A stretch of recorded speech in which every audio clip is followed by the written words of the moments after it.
I rise in opposition to this incredibly ridiculous amendment.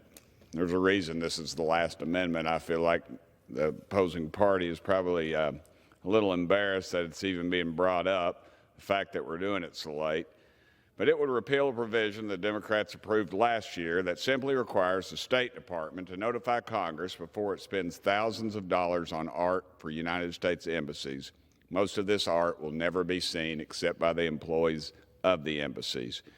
Now, these same Democrats want to repeal this provision because they know there is absolutely no way they can justify spending millions of taxpayer dollars on art when inflation is at 9.1%, gas is nearly $5 a gallon, and our country is on the brink of a recession.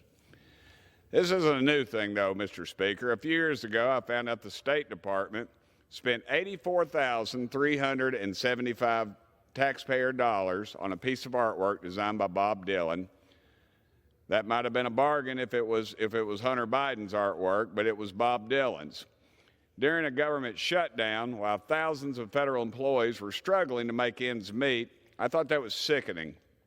And I introduced a bill to prevent any tax dollars from being spent on art in United States embassies, but it still hasn't been passed. Over the past year, the State Department notified us it wanted to spend over $400,000 on a sculpture of clouds in Montenegro, over $250,000 on a mural in Mexico City, $350,000 on a mosaic in Rio, and lots more. They should be spending zero, Mr. Speaker, zero.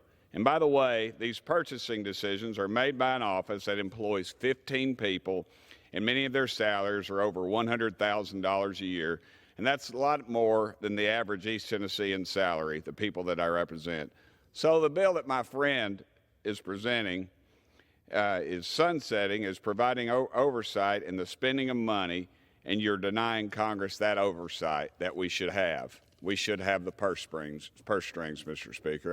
I'm sick of hearing things like $1 million here or there is not that much. Mr. Speaker, that is so elitist, and anyone who says that needs to check their privilege. $1 million is a lot more than many of my hardworking constituents will see in a lifetime. Our government cannot justify spending that much on art, and the Democrats know it. That is why we're here trying to pass this amendment to get the State Department off the hook from reporting it. Thank you, Mr. Speaker, and I yield back.